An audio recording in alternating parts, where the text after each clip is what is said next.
DCU एक ऐसा cinematic universe जो जाना जाता है हर कैरेक्टर को ऑन स्क्रीन लाने के लिए, लेकिन एक ऐसा कैरेक्टर भी है जिसे DCU ने कभी अच्छे से यूज ही नहीं करा।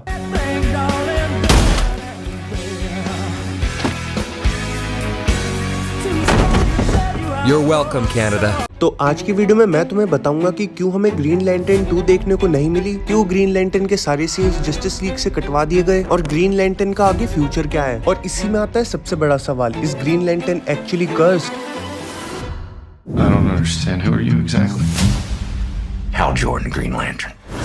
तो वीडियो की आगे जाने से पहले मैं तुम्हें बता देता हूँ कि ग्रीन लैंटर्न आखिर में है क्या। तो ये एक intergalactic peace keeping police force है जो पूरे यूनिवर्स में शांति बनाए रखती है। इसी के साथ साथ लैंटर्न स्कॉप हर स्पेक्ट्रम में डिवाइडेड है जो यूनिवर्स के अलग अलग सेक्टर पे पेट्रोलिंग करती है। लेकिन इन सभी लैंटर्न्स में जो सबसे मेन है वो है हेल जॉर्डन, जो जस्टिस लीग टीम के one of the founding members में से एक है। लेकिन ऑन स्क्रीन आज तक हमने जस्टिस लीग के किसी भी मेंबर्स को ग्रीन लैंटर्न के साथ एसोसिएट होते हुए नहीं देखा। और इसी रूल को तोड़ने के लिए वार्नर ब्रोस ने रायन रेनॉल्ड्स के साथ मिलकर 2010 में ग्रीन लैंटर्न की शूटिंग स्टार्ट कर दी। और इस मूवी की हेल्प से वार्नर ब्रोस जस्टिस लीग को भी इंट्रोड्यूस करना चाहते थे। ग्रीन लैंटर्न को डायरेक्ट करा था मार्टिन कैम्पबेल ने, जो इससे पहले जेम्स बॉन्ड की कैसीनो रॉयल और द लेजेंड ऑफ जोरो भी डायरेक्ट कर चुके थे। और इसी वजह से स्टूडियोज को यकीन था कि ग्रीन लैंटर्न मूवी 2011 की ब्लॉकबस्टर मूवीज में से एक बनेगी। और मूवी के रिलीज होने से पहले स्टूडियोज ने ग्रीन लैंटर्न के सीक्वल के ऊपर स्क्रिप्टिंग करनी स्टार्ट कर दी, जिसका नाम होने वाला था green lantern rise of fear, जिसमें विलन होने वाले थे सिनेस्ट्रो, जिसका टीज हमें ग्रीन लैंटर्न की प्रीक्वल मूवी में ही मिल गया था।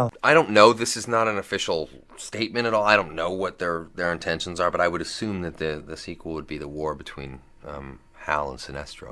इसी के साथ साथ रायन रेनॉल्ड्स वापस से हेल जॉर्डन का रोल प्ले करते और हमें जॉन स्टुअर्ट भी देखने को मिलते, जो पूरी मूवी में हेल जॉर्डन की मदद करते सिनेस्ट्रो को रोकने के लिए। लेकिन मूवी का प्लॉट क्या होने वाला था वो तो आज तक किसी को नहीं पता, क्योंकि ग्रीन लैंटर्न मूवी के रिलीज होने के बाद मूवी क्रिटिकली और ऑडियंसेस के लिए एक फेलियर रही। मूवी में ना तो एक अच्छा विलन आर्क था, ना ही स्टोरी लाइन स्ट्रॉन्ग थी, और CGI मेन रीजन बना मूवी के फ्लॉप होने का। यहाँ तक कि ये मूवी इतनी बुरी थी कि इस मूवी ने रायन रेनॉल्ड्स का ऑलमोस्ट करियर ही खत्म कर दिया था। और इस मूवी से सबक सीख के वार्नर ब्रोस ने वो करा जो मार्वल सिनेमैटिक यूनिवर्स उस टाइम पे कर रहा था, अपना खुद का एक सिनेमैटिक यूनिवर्स फॉलो करके चलना। Nothing's changed. Oh, yes it has, sir. Everything's changed.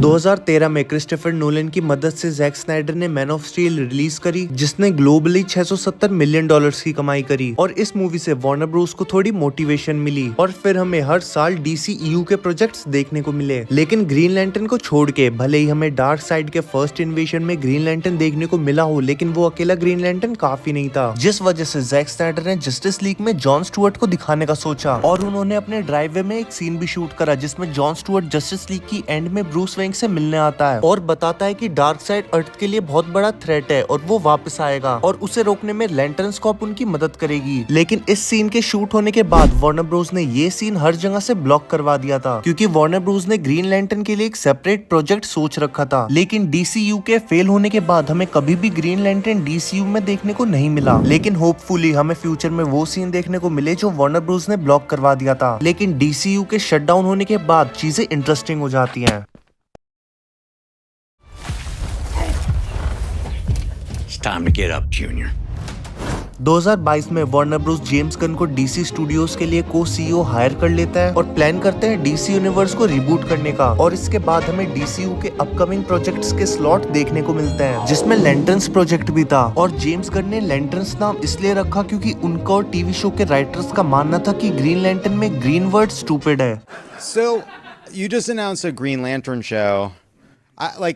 It's called Lanterns because we all agreed that the green was stupid.